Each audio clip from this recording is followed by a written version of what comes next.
예, 안녕하십니까. 저는 연세대학교 빈곤문제국제개발연구원 선임연구원 김영재입니다. 일명 ODA킴, 오다김이라는 크리에이터 활동을 하고 있고요. 오늘 저희 연구원에서 처음으로 시작하는 전문가 자담회를 위해서 연세대학교 신촌캠퍼스 행정학과의 정헌주 교수님을 모셨습니다. 안녕하십니까, 네, 교수님? 안녕하십니까. 교수님, 먼 길 오시느라 고생하셨습니다. 네, 괜찮습니다. 너무 캠퍼스 너무 아름답고요. 아, 이렇게 초대해 주셔서 너무 감사하고 영광입니다. 저희가 영광이죠. 자, 오늘 전문가로 오신 전현주 교수님은 간략히 소개해드리면 펜실바니아 대학교에서 정치학, 특히나 이제 국제정치, 비교정치 분야를 전공하셨고요. 주요 활동 내용이 굉장히 많아요. 그렇지만 좀 이렇게 간략하게 말씀드리면 정치학, 행정학회, 국제개발협력학회 여러 활동, 학회 활동도 하고 계시고 중앙정부, 지방정부, 외교부, 국방부 등 정부의 자문교수 및 위원 활동도 특별하게 활동 많이 하고 계시고 가장 인상 깊었던 기억을 보게 되면 개발협력부터 우주안보 일까지 매우 폭넓고 다양한 분야에서 많은 연구 업적과 활동들을 하고 계세요. 참 대단한 활동을 하고 계시는데 저희 전문가 자담의 1회인데 이런 훌륭한 분을 모신 거에 대해서 정말 저희들은 영광으로 생각합니다.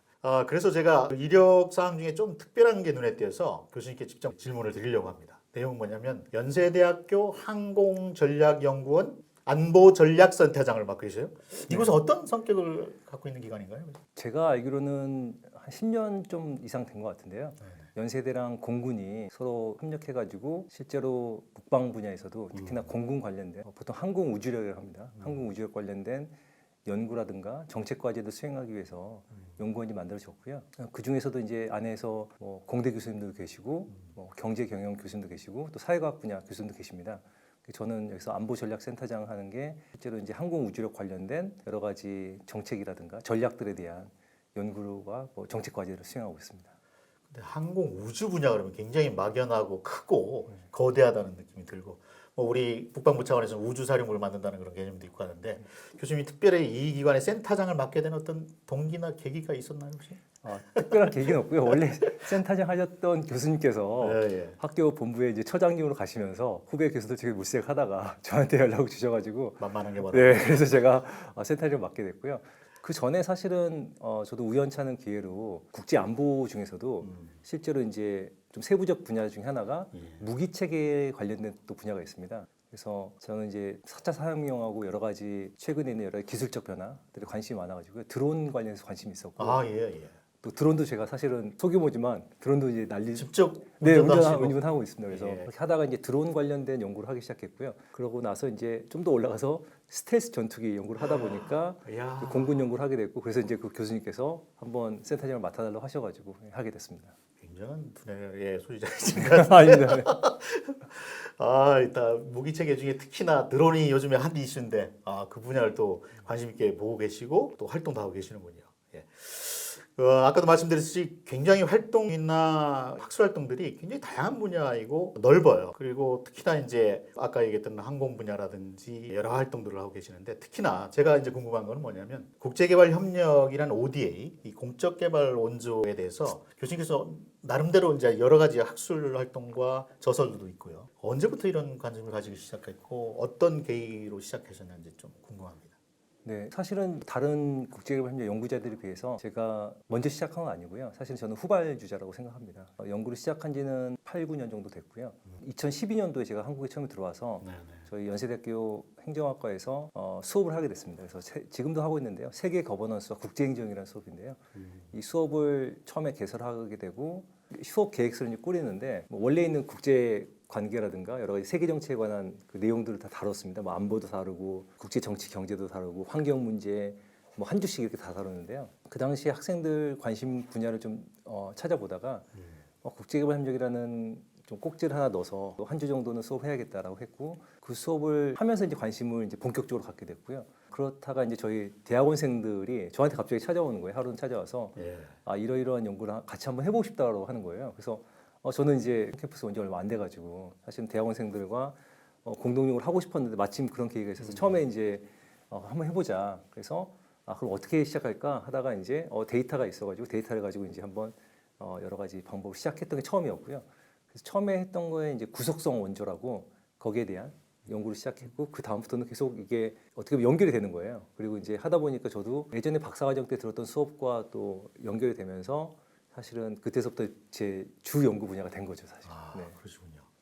정말 특별한 동기부여가 있었던 것 같은데 네. 그것이 학생이고 네, 맞습니다. 연구를 같이 할 수 있는 그룹이고 동아리였고 맞습니다. 네. 저 같은 경우에도 뭐 교수님도 아시겠지만 제가 이 빈곤문제국제개발연구원 아이페이드라고 하는데 이곳을 이제 김반석 교수님하고 같이 만들어서 원조 멤버예요. 원정 멤버인데 하다 보니까 연구와 사업이 분명히 같이 갈 수 있는 분야임에도 불구하고 굉장히 같이 하기는 쉽지 않다. 개인의 한계이기도 하긴 하겠지만 어쨌든 실무적인 부분을 이렇게 챙겨서 실질 전문가로서 파견을 하고 활동하다 보면 또 연구 쪽을 좀 놓칠 가능성이 높고 또 연구를 하다 보니까 연구에 매진하면 또 실무 쪽에 참여하기가 좀 어렵고 이게 이제 실질적인 어떤 그런 어려움들인데 이것들에 대한 적정선이 찾기 쉽지 않아요. 그러나 다만 이제 이 분야를 공부하거나 참여하는 전문가들의 대부분의 어떤 계기들은 좀 특별한 것 같아. 특별한 사명의식이 있거나 특별한 어떤 그런 활동을 했었거나 경험이 있거나 이런 것 같은데 교수님 경우 같은 경우에는 학생 지도를 통해서 동기부여되신 거고 지금 계속 그걸로 이제 가고 계시는 거고 맞습니다. 앞으로는 어떻게 하실 생각으로 갖고 계신지요? 저는 일단은 원래 이제 박사 과정 때부터 국제 정치 경제라는 분야가 있습니다. 네, 국제 정치 경제라는 분야가 아시겠지만은 흔히 말하는 힘의 관계, 국제 정치에서의 권력 관계와 또 흔히 말하는 경제적 관계 이걸 이제 관계라서 사실 국제개발 협력도 큰 범위에서 보면 이 국제 정치 경제랑 또 맞닿아 있는 거고요. 그래서 그 연구와 더불어서 사실 이제 동기부여는 이제 학생들과 같이 하는 거고요. 사실은 제가 논문을 쓴 것 중에 거의 대부분이 사실은 학생들과 공조입니다. 그래서 학생들도 사실은 저랑 연구를 하면서 저도 학생들을 통해서 배우는 것도 많고요.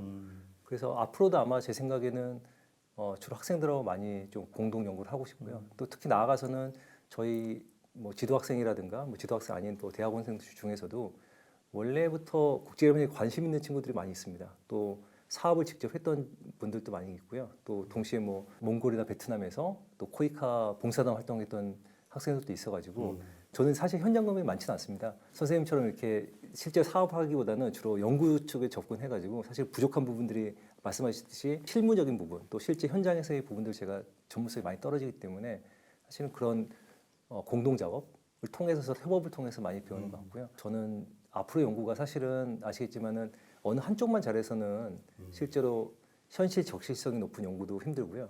또 동시에 너무 사업만 하다 보면 말씀하셨지만은 또 이론적인 틀도 사실 부족하기 때문에 아마 협업 형태로 가는 게 좀 특히나 국제협력 관련된 연구 같은 경우에는 좀 필요할 것 같다는 생각이 듭니다. 네. 예, 동의합니다, 교수님. 교수님께서 국제개발협력 분야에서 이렇게 활동을 하고 계시고 그리고 많은 연구 업적을 가지고 계시잖아요. 혹시 특별하게 대표적인 어떤 연구나 그에 따른 어떤 동기의 문제 의식 그리고 그것이 가진 어떤 학문적 성과 이걸 좀 간략하게 말씀해 주실 어떤 사항이 있으면 뭐 학문적 성과라고 말씀하시니까 그렇게 할 말이 별로 없는데요. 네. 별 말씀을 뭐 저는 개인적으로 생각하고 또 많은 뭐 학자분들도 비슷한 생각하실 것 같은데요. 그 국제협력 연구 관련한 게 크게 저는 세 가지 정도 분야가 있는 것 같습니다. 네. 하나는 왜, 어떻게, 어떤 방식으로 얼마만큼 많은 원조를 어떤 국가에게 주느냐. 그래서 원조 배분에 대한 연구가 좀 큰 분야가 있고요.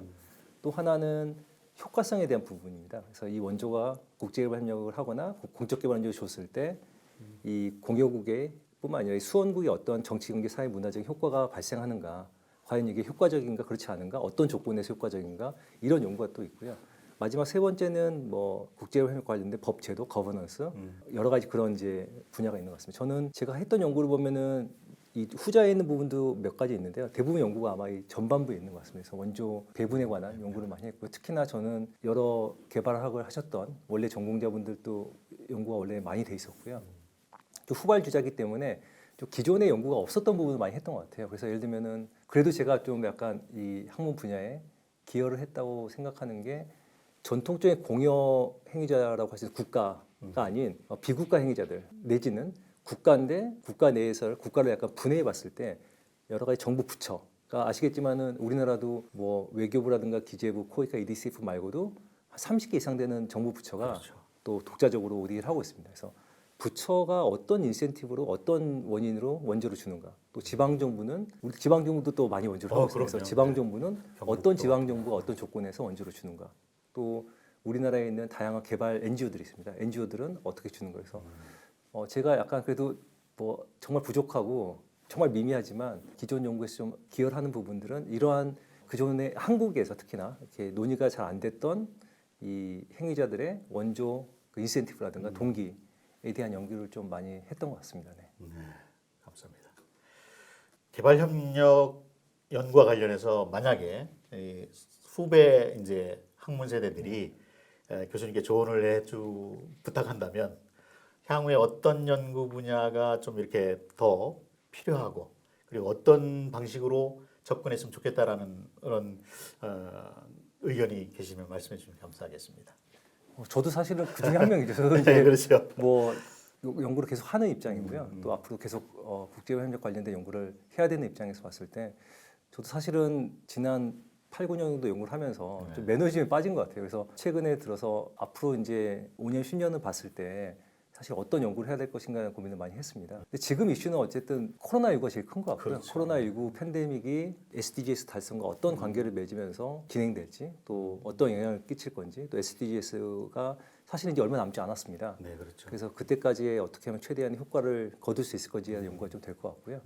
또 하나는 코로나19 이전에 좀 큰 주제 중 하나는 어떻게 보면 4차 산업혁명이라는 주제가 어떻게 하면은 그 과학기술 혁신이 SDGs 달성에 영향을 미칠 것인가라는 겁니다. 근데 뭐 아시겠지만은 SDGs를 달성하는데 과학기술 혁신이 아주 중요하지만 또 동시에 과학기술 혁신이 또 부정적인 영향을 미치는 것도 있습니다. 제가 보통 기술 결정론이라고 얘기하는 건데요. 과학기술 혁신이 오히려 불평등을 또 증가시킬 수도 있고 이 수원국이라든가 수원구에 있는 시민들의 역량에 따라서 사실은 소득 격차도 많이 늘어날 수도 있고요. 그래서 이런 영향들이 과연 어떻게 진행될 것인가라는 게 상당히 중요한 이슈가 될 것 같습니다. 나아가서 저는 사실 인문사회 분야고 정치학하고 행정하고 있어가지고 좀 그렇지만 과학기술 혁신하면 사실 이제 공대적 마인드도 필요하거든요. 지식도. 그래서 저는 저희 기도학생뿐만 아니라 같이 공부하는 대학원생들한테 꼭 하고 싶은 얘기는 혼자 다 못하니까 뜻이 맞는 또 마음에 맞는 이공계 친구들 좀 사귀어서 그렇죠. 같이 어떻게 보면 융합해서. 융합적인 어떤 마인드라든가 그런 것들을 같이 공동의 가치를 창출하는 게 어떻게 보면 공적개발 원조인 거고 우리가 삶에서 또 연구에서도 같이 함께하면서 가치를 창출하는 지식이라는 좀 그런 방식으로 가는 게 어떨까 싶습니다. 아, 그럼요. 국제개발협력 이 분야에서도 어쨌든 융합이 대세인 것은 확실히 맞는다고 생각이 듭니다.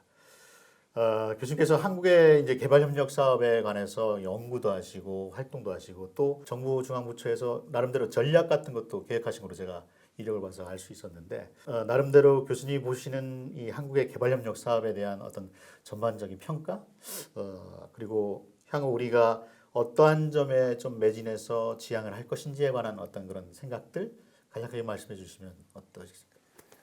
제가 사실은 선생님께도 말씀드렸지만 제가 연구로 이제 접근해가지고 이 실제로 사업하시는 분들이 얼마나 힘드시고 또 열심히 하시는지 잘 알고 있고요. 그래서 감히 제가 이렇게 한국의 개발협력 사업에 대한 뭐 말씀을 드리기는 사실 조심스럽습니다. 아, 괜찮습니다. 그래도 약간 제가 이제 또 밖에 있으니까 또 거기에 대한 말씀을 좀 드릴 수 있을 것 같은데요. 그렇죠. 한 가지 좀 제가 좀 발전의 개선의 여지가 있다라고 하는 부분은 저는 약간 평가는 좀 했거든요. 사업에 대한 개별 사업이라든가 메타 평가를 좀 해봤는데요. 뭐 아시겠지만 우리가 사업을 하는 것들이 최근에 이제 평가에 관한 관심들이 많이 높아졌고 국조실에서도 평가 이제 실이 만들어져가지고 평가에 대한 본격적인 노력들이 이제 과거에도 됐었지만 앞으로 더 진행될 것 같은데요. 그러니까 평가라는 게 되게 어떻게 뭐 시합해보시면 아시겠지만은 힘듭니다. 그죠? 힘들어요. 힘들고 그럼에도 불구하고 평가의 기본적인 목적은 사실 그 러닝인 것 같거든요. 학습. 그렇죠. 그러니까 이 사업을 피드백. 통해서 이 학습이 발생하고 이 학습이 다음 사업에 활용되고 환류되는 또 성과 평가하셨으니까 너무 그렇죠. 잘 아시겠지만은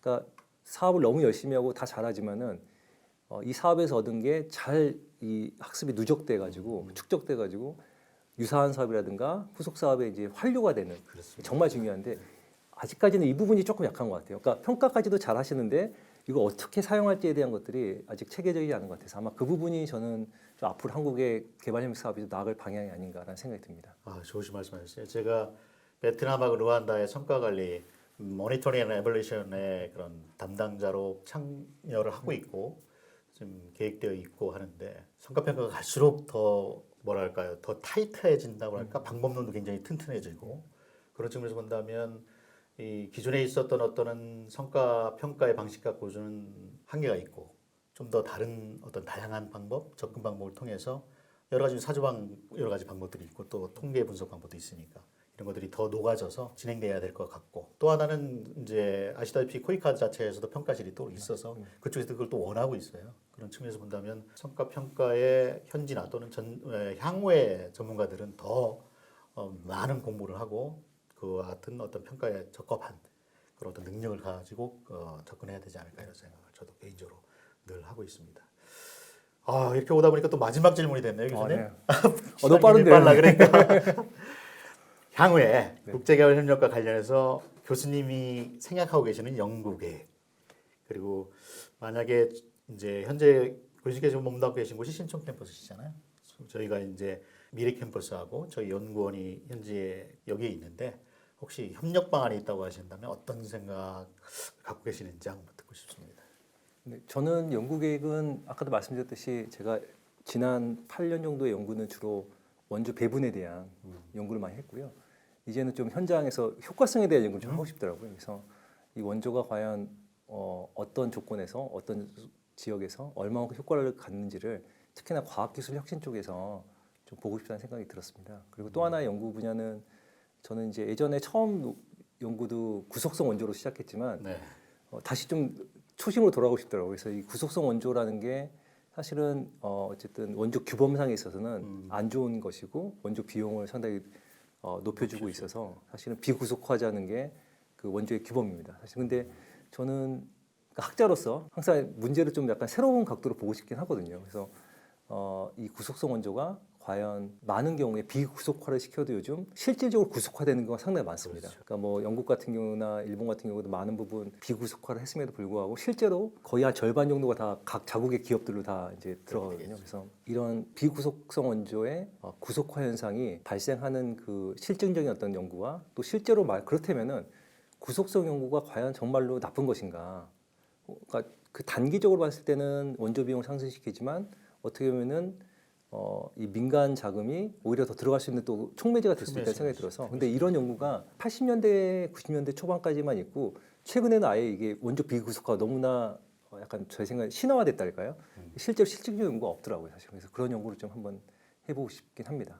좋은 연구가 될 것 같아요, 교수님. 네. 그 신촌 캠퍼스랑 미래 캠퍼스는 사실은 참 안타까운 게 사실은 미래 캠퍼스 같은 경우에는 아이패드가 플랫폼이 너무 잘 갖춰져 있어가지고 사실은 어떤 사업들이라든가 다 아이패드를 통해서 사업이 이루어지고 있는데 신촌 캠퍼스는 사실은 그런 면에서 봤을 때는 상당히 약간 교수님 개인이라든가 연구 어떤 그런 것들이 약간 분산화되어 있다고할까요? 그래서 파편화되고 있다고 좀 느껴가지고요. 사실은 지금도 고민이 있는 게 신촌 캠퍼스 여러 교수님들과 저도 이제 공동 연구를 하고 싶습니다. 하고 있고 막 시작하는 단계인데요. 아마도 제 생각에는 약간 지금 현재 노하우가 많이 쌓여 있는 아이패드가 좀 중심이 되고 신촌에서도 약간 관심 있는 부분들도 생긴다면은 연구재단이라든가 공동 연구를 한다거나 아니면 간단하게 콜로키움이라도 요즘 줌으로 워낙 하니까요. 네. 뭐 시간 거리 상관없이 이런 식으로 콜로키움이라도 공동 콜로키움 하는 것도 상당히 좋을 것 같고요.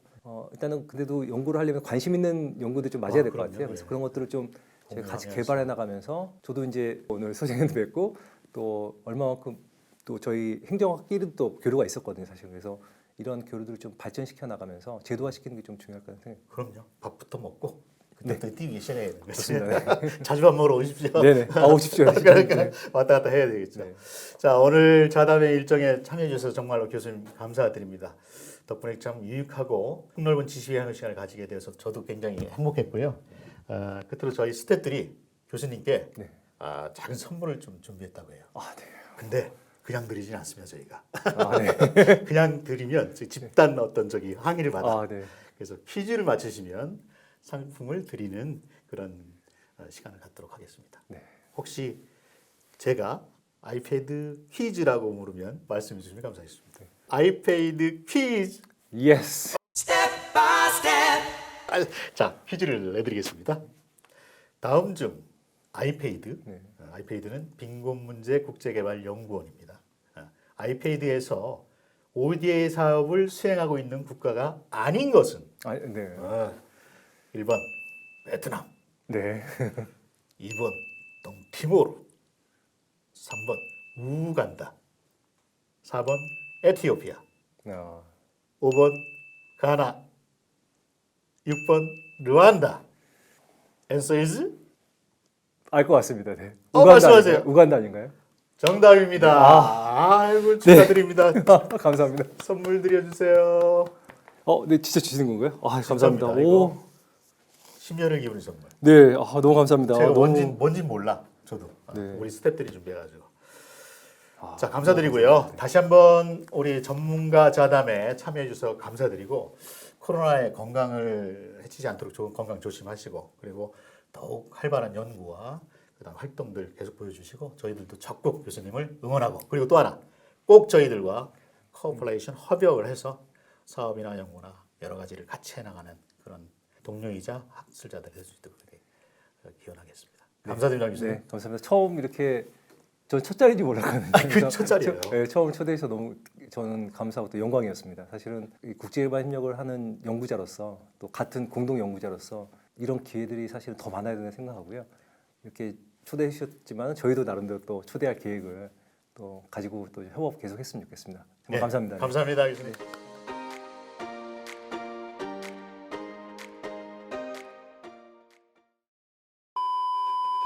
혹시 뭐 돈이 들을 거나 그런 거 아니죠? 저 진짜 안 맞췄으면 안 주는 거였나요? 진짜? 틀렸으면 안 주는 거였나요? 야, 이것도 연대 그건데요? 그렇구나. 저 처음 봐요. 저도 처음 봤습니다. 저도 처음 봐요. 저런